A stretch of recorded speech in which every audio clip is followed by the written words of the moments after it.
कि खाना कितने टाइम दिए जाते हैं और कितने खाना दिए जाते हैं, क्या आप बाहर से जेल के अंदर खाना ले जा सकते हैं, और क्या उम्र कैद 14 साल की होती है और जेल में एक दिन 24 घंटे का न होकर क्या 12 घंटे का होता है, और फांसी की सज़ा सुनाते दौरान जज कलम क्यों तोड़ देता है, और फांसी से पहले कौन कौन सी ऐसी इच्छाएं हैं जिसे आखिरी ख्वाहिश समझ के पूरी की जा सकती हैं। अंदर का जितना काम होता है वो कैदी ही करते हैं। कैदी जब शुरू में जाते हैं तो उन्हें नंबर नहीं दिया जाता है। हाँ, जब उनकी सज़ा मुकर्रर कर दी जाती है, ज़्यादा दिन की सज़ा है, तब उन्हें नंबरदार बना दिया जाता है। ऐसे आप जाइएगा 10 दिन 14 दिन के लिए तो नंबर नहीं बनाएगा, ऐसे ही छोड़ देगा। यही मतलब खतरनाक वाले को किस साइड में रखना है। जो नॉर्मल आया है पता है, जेलर को पता है कि भाई अभी आया, अभी 7 दिन में चल जाएगा, तो उसको दूसरे बैरक में रखता है। जेल में नाश्ता खाना सब तीनों टाइम मिलाकर और डे एक कैदी के ऊपर लगभग 52 रुपए का खर्च आता है, ये जेल मेन्यू के हिसाब से। जेल में जो नाश्ता दिया जाता है, सुबह 7 बजे नाश्ता आ जाता है, जिसमें एक चाय का रहना कंपलसरी है।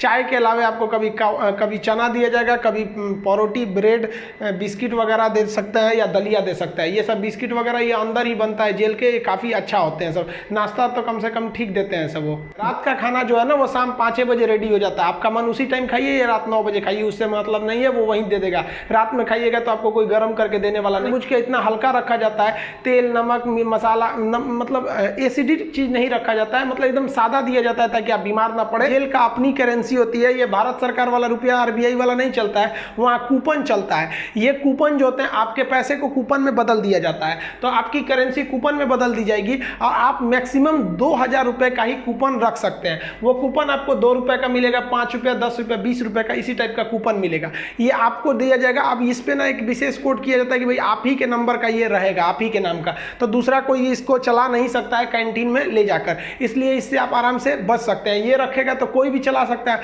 अब 2000 से ज़्यादा आप नहीं रख सकते हैं कैश। अगर कैश पकड़ा गया तो जब्त कर लिया जाता है और आपकी सज़ा भी बढ़ा दी जाती है। हालांकि बहुत से पहुँचने जो जान पहचान वाले कैदी होते हैं सब सीनियर, बहुत व्यवहार बना लेते हैं सब, अंदर बहुत सारी सुविधाएं ले जाते हैं सब। मोबाइल अलाउ नहीं है, फिर भी अंदर मोबाइल मिल जाता है। जेल में आप जाके मिल भी सकते। मिलने के लिए आपको 2-3 चीज़ें चाहिए। आपको पहले उस कैदी का नाम पता होना चाहिए, पिता का नाम और किस जेल नंबर में है। इसके लिए आप ऑनलाइन फॉर्म भर देंगे तो आपको नंबर वेट नहीं करना पड़ेगा, नहीं तो आप ऐसे बाहर खड़े रहेंगे। अंदर कैदियों का ही एक कमरा होता है, अंदर से उसमें घुसा दिया जाता है, वो अंदर रहते हैं, आप बाहर रहते हैं। यहाँ आप बात कर सकते हैं, यहाँ सीसीटीवी रिकॉर्डिंग वगैरह नहीं होता है। यहाँ आप सामान भी दे सकते हैं, बाहर के जो सिपाही खड़े रहते हैं कि अंदर जाके उस कैदी को दे दीजिएगा। ये सामान चेक करेंगे, अच्छा ठीक ठाक रहेगा तो दे देंगे, अगर इलीगल रहेगा तो ये लोग नहीं देते हैं और आपकी सजा को बढ़ा देते हैं। तो आप मिल सकते हैं। मिलने का टाइम 10 बजे से 3 बजे तक होता है। उसके 3 बजे के बाद जाएंगे तो मिलने नहीं देगा, 10 बजे से पहले जाएंगे तो नहीं मिलने देगा।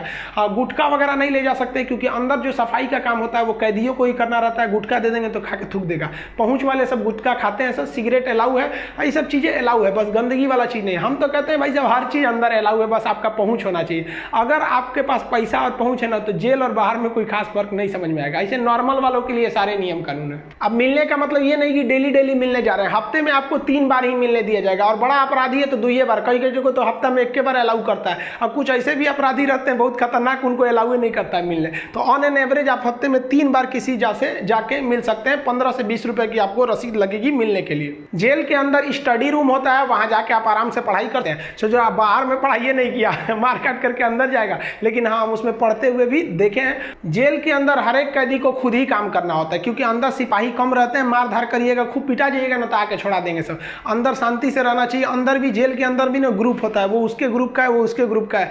अगर आपको ज़्यादा दिन तक रहना है तो ग्रुपबाजी समझ जाइएगा, नहीं तो कुटा के आएंगे। कुक वाला, खाना बनाने वाले में भी काम कर सकते हैं। सबसे टफ यही काम होता है, सबके लिए खाना बनाओ, वो भी टाइम से बनाओ। यहाँ पर इसके अंदर कुछ फैक्ट्रियाँ भी होती हैं जहाँ पे आपको सोफ़ा बनाने के लिए आता है, कपड़े सिलने के लिए भी दे दिए जाते हैं सब।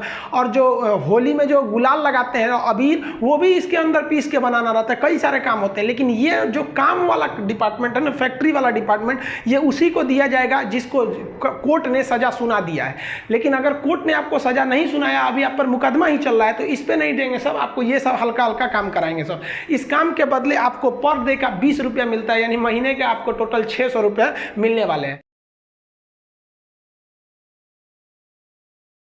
कोशिश करिएगा आप लोग अगर बाय द वे गलती से चले, देखिए ऐसा नहीं है कि आप मर्डर करके जाइएगा, आपको कभी गलती से भी फंसाया जा सकता है। हम लोग को बड़का कहीं बम फोड़े थे लोग, हम लोग का भी क्या था भाई, स्टूडेंट्स की मांग कर रहे थे लोग, उठा कर डाल दिया उसमें, तो काम का आप कर सकते हैं उसमें। तो ये सब काम थोड़ा सा ईजी रहता है। काम का मतलब फायदा क्या होता है कि आपको खाना अनलिमिटेड मिलेगा, आप जितना खाना चाहें खा सकते हैं, और खाने की थोड़ी सी कैटेगरी थोड़ी आपकी अच्छी कर दी जाती है। और दूसरा कुछ लोग को लगता है कि उम्र कैद में आदमी 14 साल में छूट जाता है। देखिए उम्र कैद का मतलब होता है कि आपको जिंदगी भर जेल रहना है, आजीवन कारावास रहना है।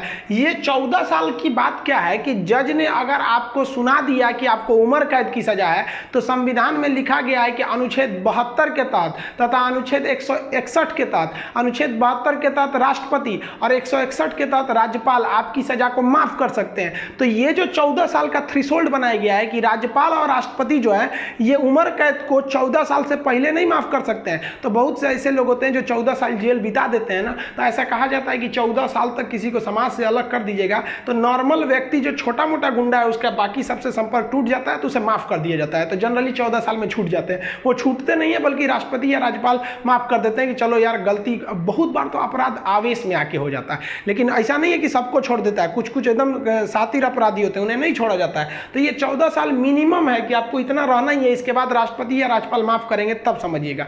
अब एक चीज देखेंगे कि जब जज जो होता है जब फांसी की सजा सुनाता है तो दो चीजें इस पे ध्यान दीजिएगा। फांसी की सजा सुनाने के बाद वो स्याही को, कलम को तोड़ देता है। वो इस बात का संकेत है कि अब हम आपके ये जो फांसी की सजा सुना दिए हैं ना, हम जज होने के बावजूद भी अब इसमें कुछ बदलाव नहीं कर सकते, यानी ये कलम अब मेरी किसी काम की नहीं रहेगी, क्योंकि हम ये कलम रहने के बावजूद आपकी सजा में अब कुछ चेंजिंग नहीं कर सकते। इसलिए जज को बड़ा सोच समझ के फांसी की सजा सुनानी पड़ती है और तोड़ देता है। ये तोड़ने की प्रक्रिया एक संकेत है, ऐसा नहीं है कि उसमें तो दूसरा कलम से नहीं लिख देगा, ये केवल एक दिखाने के लिए संकेत होता है। कैसे दुल्हा जाता है तो एक परछावना होता है उसका, वैसे एक तरह से समझिए तो ये। और इस पे लिखा जाता है टू हैंग टिल डेथ, लटकाओ तब तक जब तक मर न जाए। क्योंकि इतिहास में एक बार घटना हुई थी, एक जज साहब ने फैसला सुना दिया था कि इस अपराधी को फांसी पर लटका दिया जाए। अब जब उसे लटकाया गया तो कहा जाता है कि वकील जो था वहां पे ऑब्जेक्शन कर दिया कि लटका दिए, अब हटा दीजिए, क्योंकि आपने ये कहा है कि लटकाया जाए तब तक जब तक ये मर न जाए। अब तो लटके ही रहिएगा, डॉक्टर चेक करेगा,